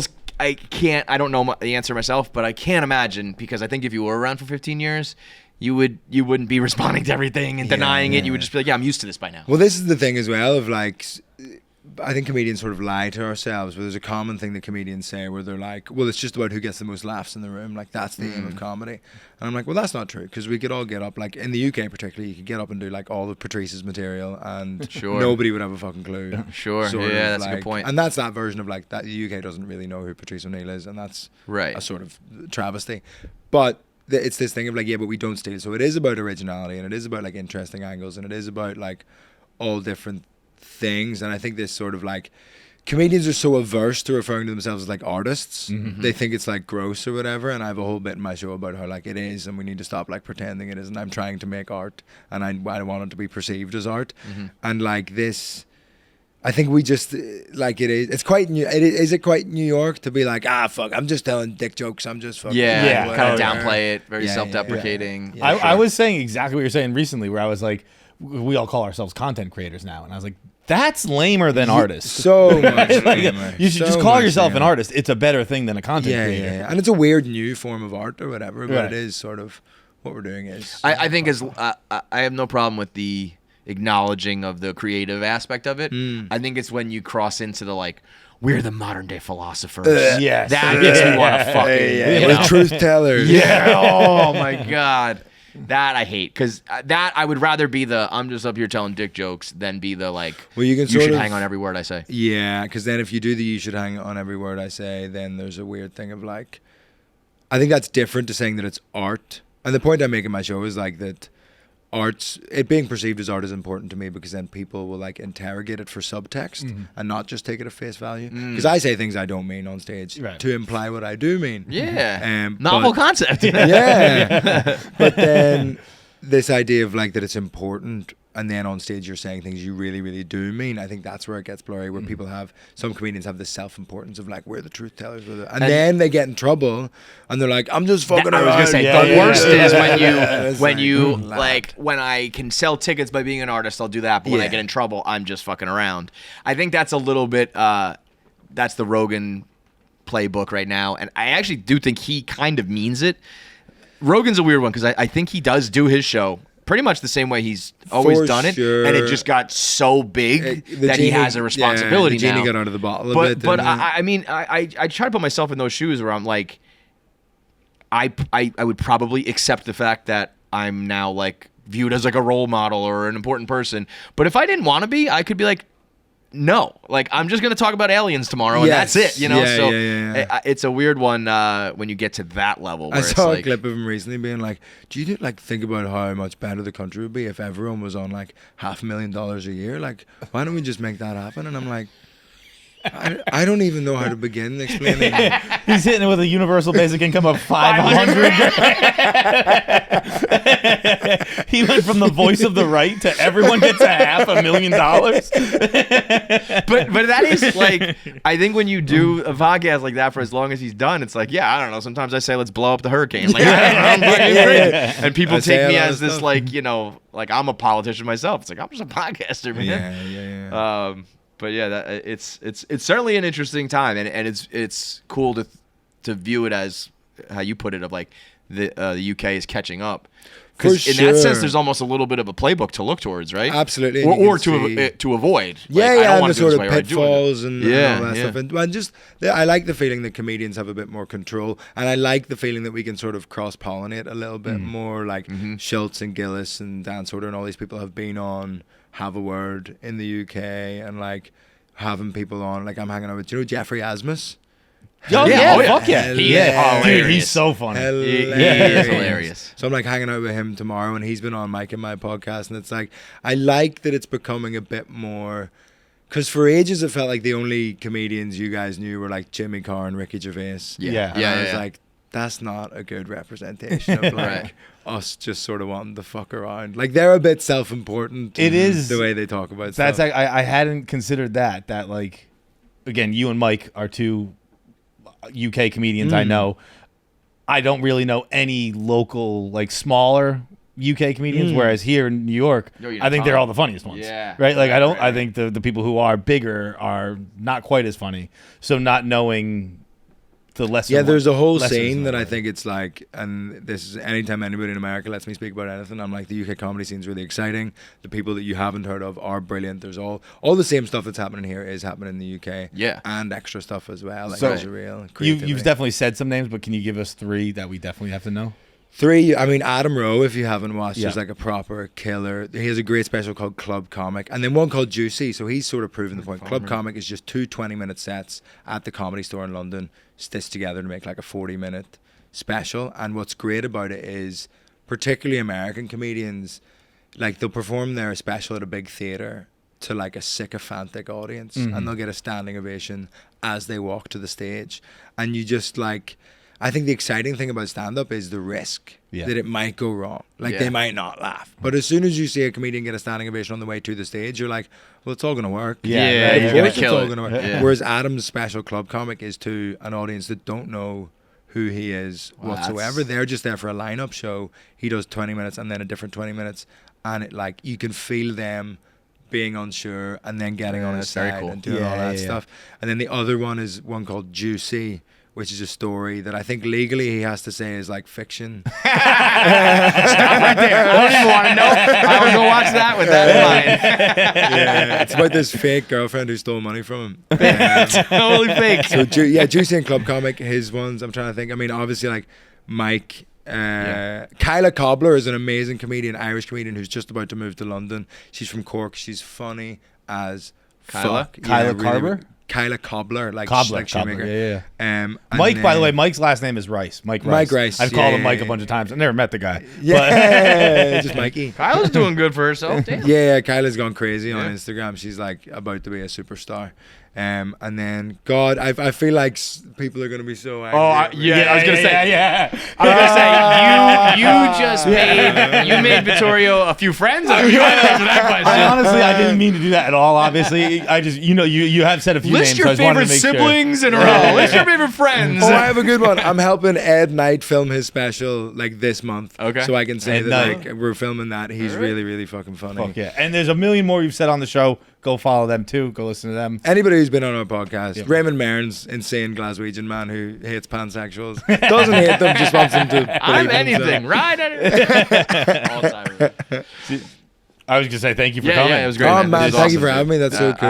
I hope we can even just crack the rotation of your crazy New York story. Like we'll be at the bottom, and then I went on. And then I went on KFC Radio. Well, KFC Radio told them all about it. Thank you, man. It was great. Sick. Thank you so much. Thanks, man. guys.